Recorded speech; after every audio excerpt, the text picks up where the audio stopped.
Hello friends, welcome to स्टडीगर। मैं हूं आपका दोस्त प्रभाकर। आज के इस महत्वपूर्ण लेक्चर में हम आपके साथ डिस्कस करने वाले हैं 25 जनवरी 2024 के मोस्ट इंपॉर्टेंट करेंट अफेयर्स के क्वेश्चन। तो आप इस पूरे लेक्चर को बहुत ही ध्यान से लास्ट तक जोड़ देखिएगा।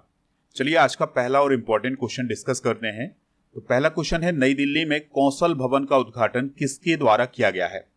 आंसर हो जाएगा राष्ट्रपति द्रौपदी मुर्मू जी के द्वारा। तो दिल्ली में जो कौशल भवन स्थापित किया गया है उसका उद्घाटन किसने किया है? राष्ट्रपति द्रौपदी मुर्मू जी ने। यहाँ पर दोस्तों ये उद्घाटन के समय की पिक्चर है, इसको आप देखिएगा। तो ये है राष्ट्रपति द्रौपदी मुर्मू जी और ये हैं धर्मेंद्र प्रधान जी। तो धर्मेंद्र प्रधान जी हमारे देश के शिक्षा मंत्री हैं और इसके अलावा इनके पास कौशल विकास और उद्यमिता मंत्रालय भी है, यानी कि कौशल विकास और उद्यमिता मंत्री भी हैं। और एक और शख्स आपको यहाँ पर दिखाई देते हैं, ये हैं राजीव चंद्रशेखर जी। तो ये कौन है? हमारे देश के कौशल विकास और उद्यमिता राज्य मंत्री, और इसके अलावा ये इलेक्ट्रॉनिक्स और सूचना प्रौद्योगिकी राज्य मंत्री भी हैं। तो दोस्तों ये पिक्चर है जब कौशल भवन का उद्घाटन किया गया है। ठीक है, तो ये जो कौशल भवन है ये कौशल विकास और उद्यमिता मंत्रालय का भवन है। इस भवन की आधारशिला रखी गई थी मार्च 2019 में।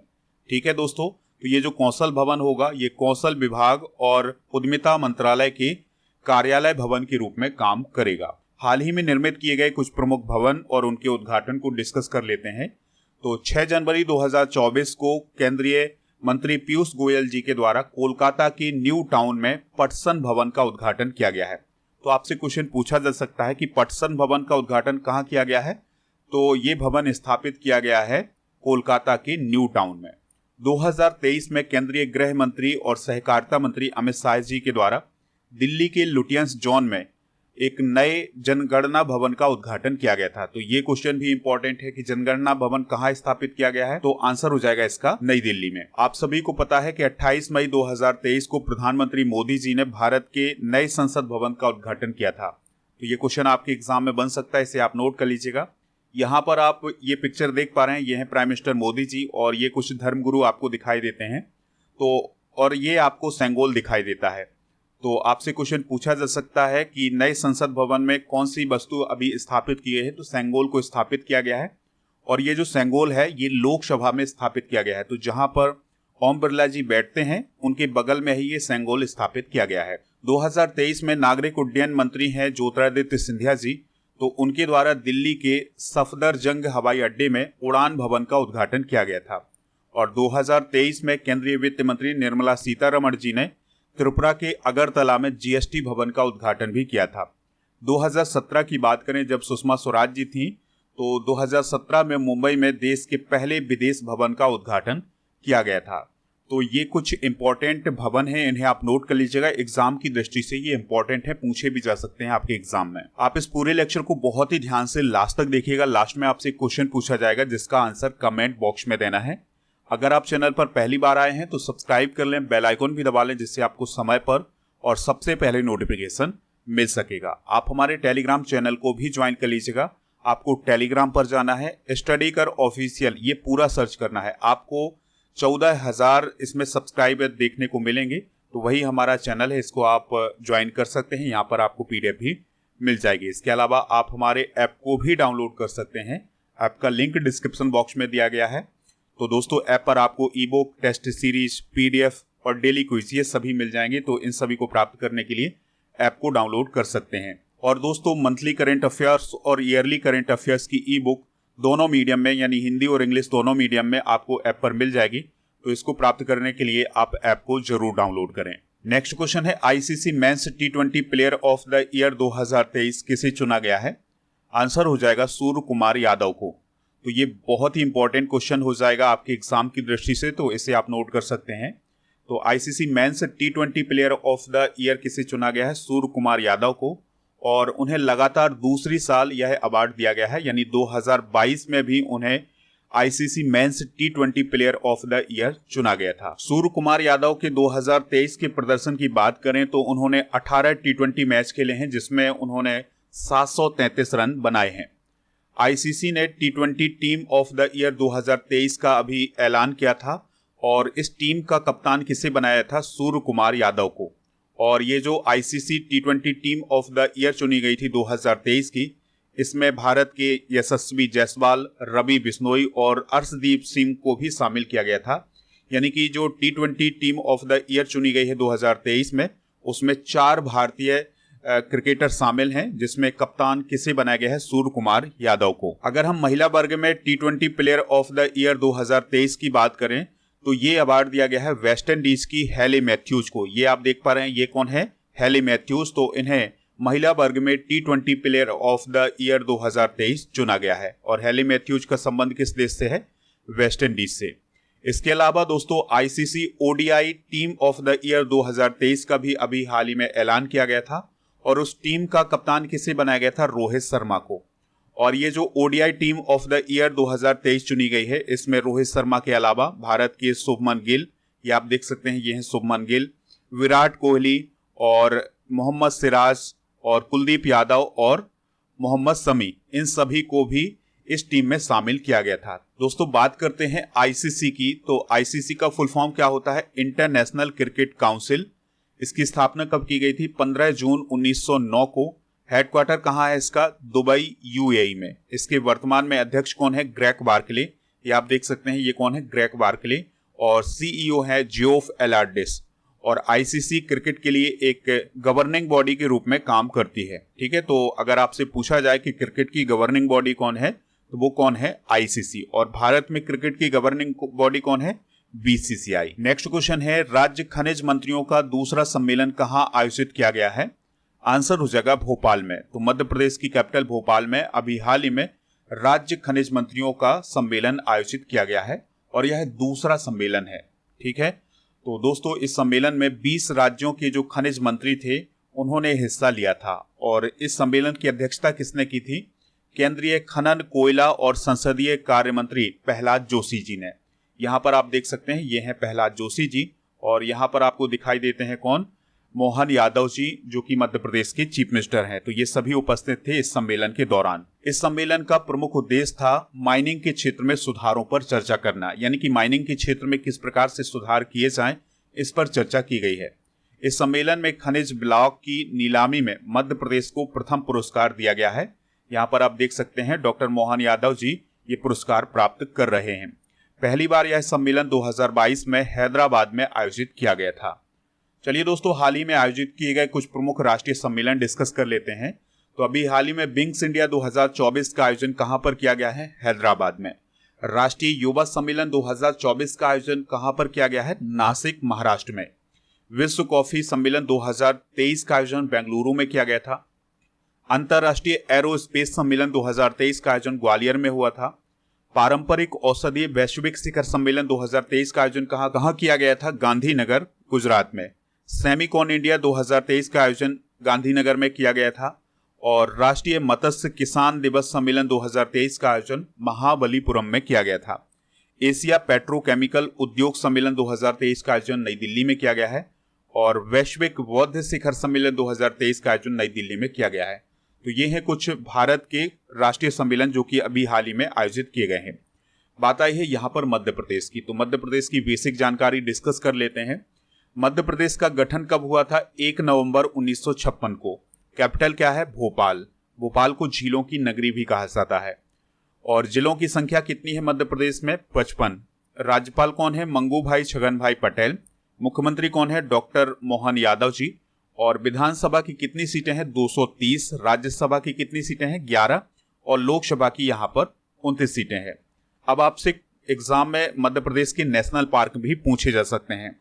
तो अगर आपसे पूछा जाए कि सबसे अधिक नेशनल पार्क वाला राज्य कौन है, तो वो है मध्य प्रदेश।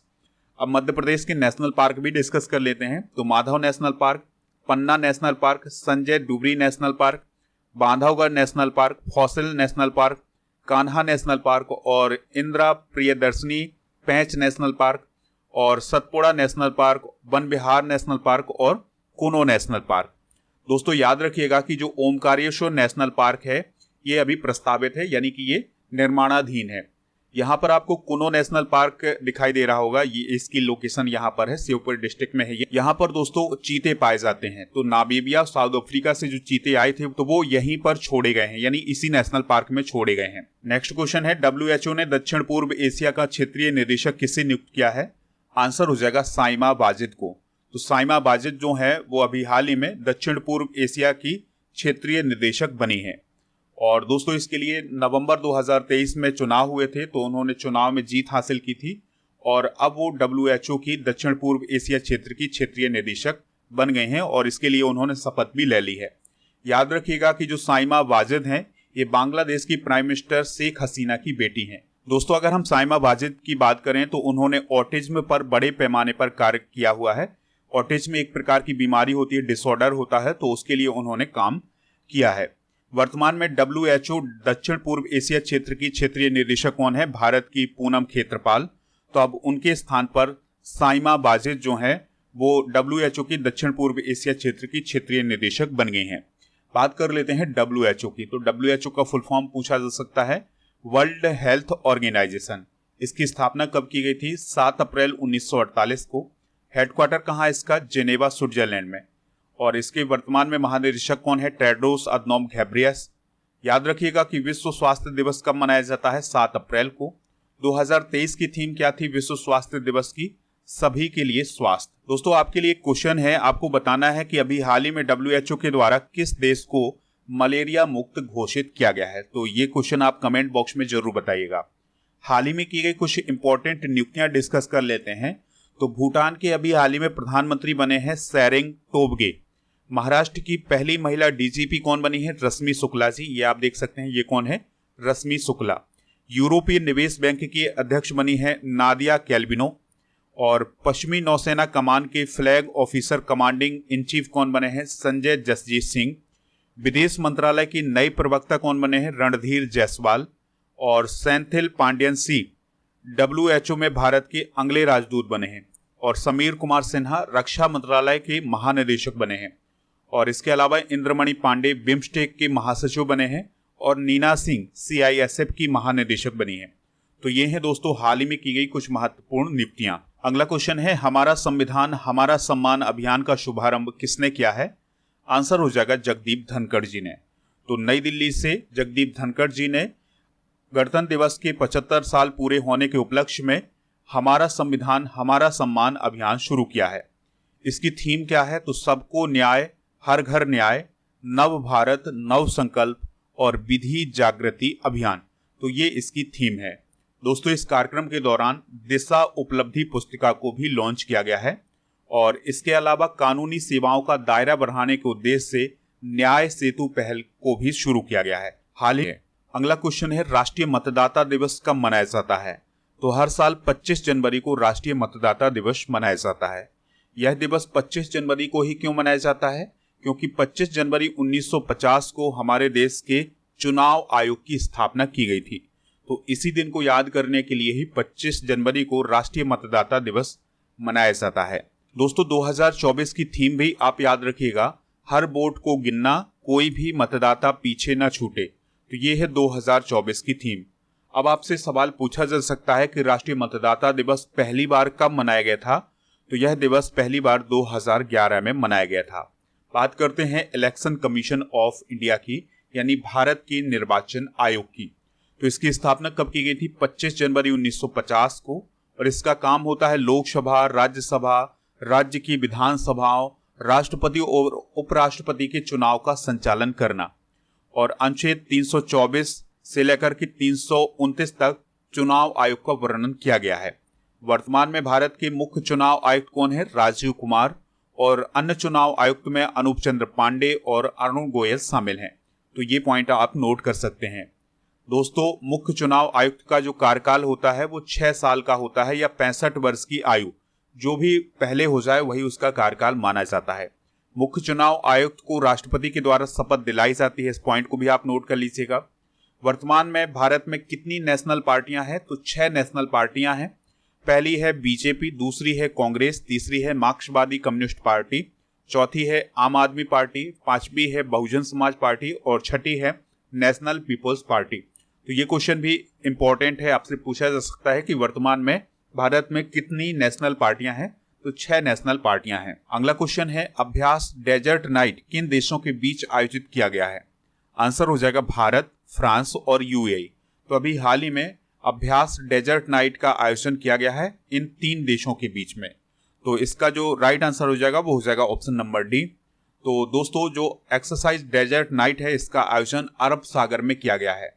ठीक है, तो इसमें भारत की वायुसेना, फ्रांस की वायुसेना और यूएई की वायुसेना ने हिस्सा लिया था। दोस्तों ये जो अभ्यास डेजर्ट नाइट आयोजित किया गया था इसमें फ्रांस की तरफ से राफेल विमान शामिल किए गए थे, यूएई की तरफ से F-16 विमान शामिल किए गए थे। दोस्तों भारत की तरफ से इस अभ्यास में Su-30 MKI और MiG-29 जैसे विमान शामिल किए गए थे।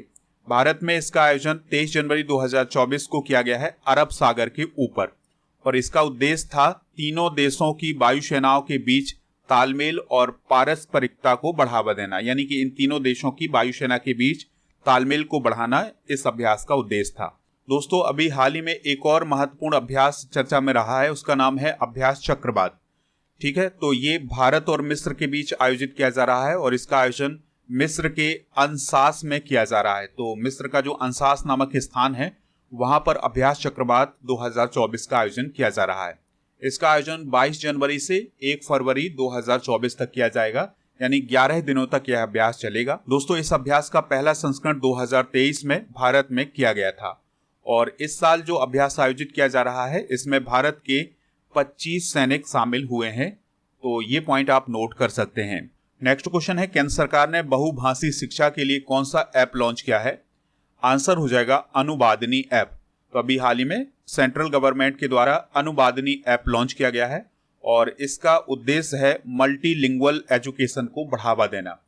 तो दोस्तों इस ऐप के माध्यम से जो विद्यालयों में पढ़ने वाले छात्र हैं या फिर हायर एजुकेशन लेने वाले छात्र हैं वो किसी भी भाषा में पढ़ सकते हैं। मान लिया कंटेंट जो है वो हिंदी में है, लेकिन इस ऐप के माध्यम से वो छात्र अपनी भाषा में पढ़ सकता है, यानी कि अगर वो मलयालम जानता है तो वो मलयालम में पढ़ सकता है, कन्नड़ जानता है तो वो कन्नड़ में पढ़ सकता है, भोजपुरी जानता है तो वो भोजपुरी में पढ़ सकता है। ठीक है, तो यह जो अनुवादिनी ऐप लॉन्च किया गया है इसमें भारतीय संविधान की जो 8वीं अनुसूची में शामिल 22 भाषाएं हैं उसमें ये बनाया गया है, यानी कि इन 22 भाषाओं में कंटेंट को कन्वर्ट किया जा सकता है।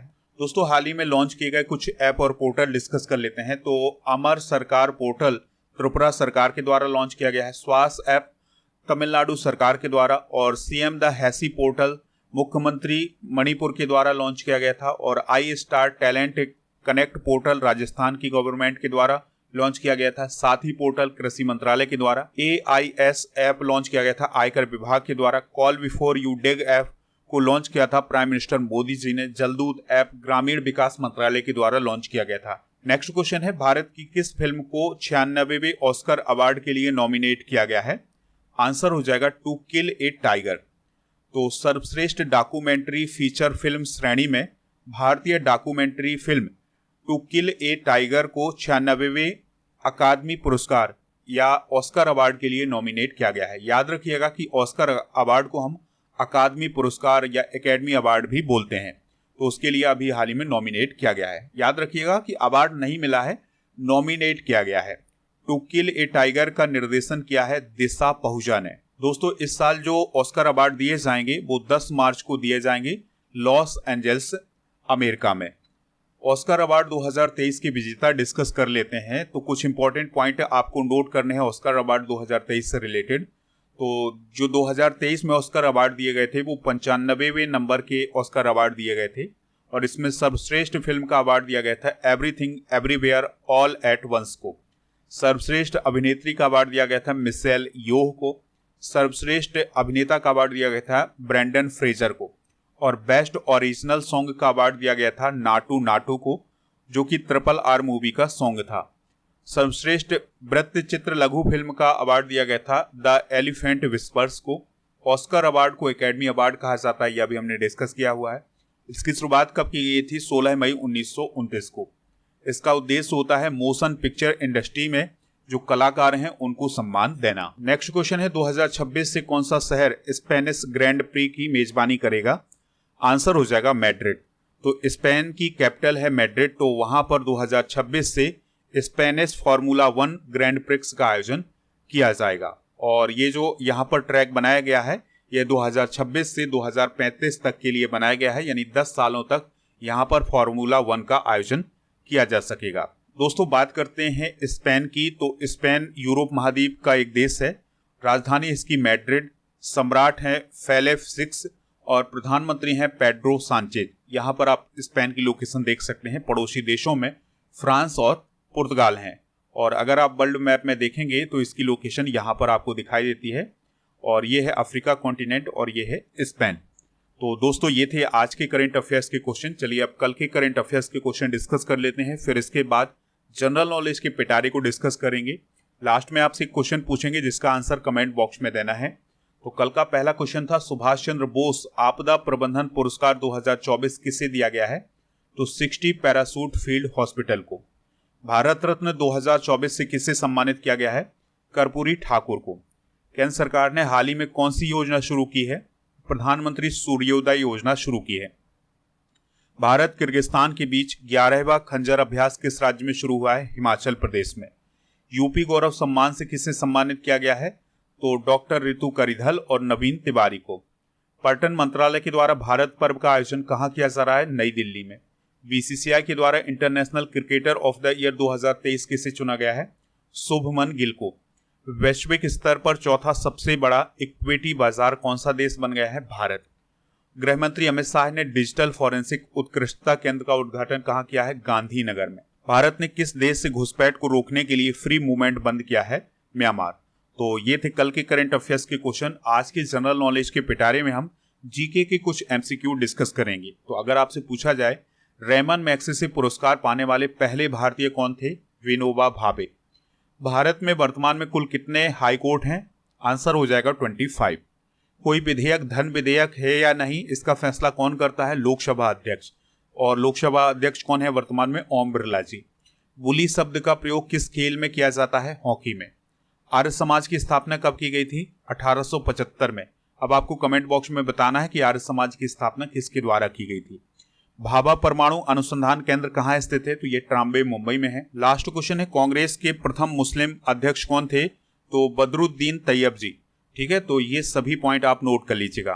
कल के करंट अफेयर्स में आपसे क्वेश्चन पूछा गया था कि भारत रत्न की स्थापना कब की गई थी? तो भारत रत्न की स्थापना कब की गई थी? 1954 में। तो लगभग सभी लोगों ने इसका आंसर 1954 बताया हुआ है। इसी प्रकार से आपसे जो क्वेश्चन पूछा जाए उसका आंसर आप कमेंट बॉक्स में जरूर दीजिएगा। दोस्तों आज का क्वेश्चन है, आईसीसी का हेडक्वार्टर कहाँ है? तो जो भी इसका राइट आंसर हो कमेंट बॉक्स में जरूर बताएं, हमें इंतजार रहेगा आपके आंसर का।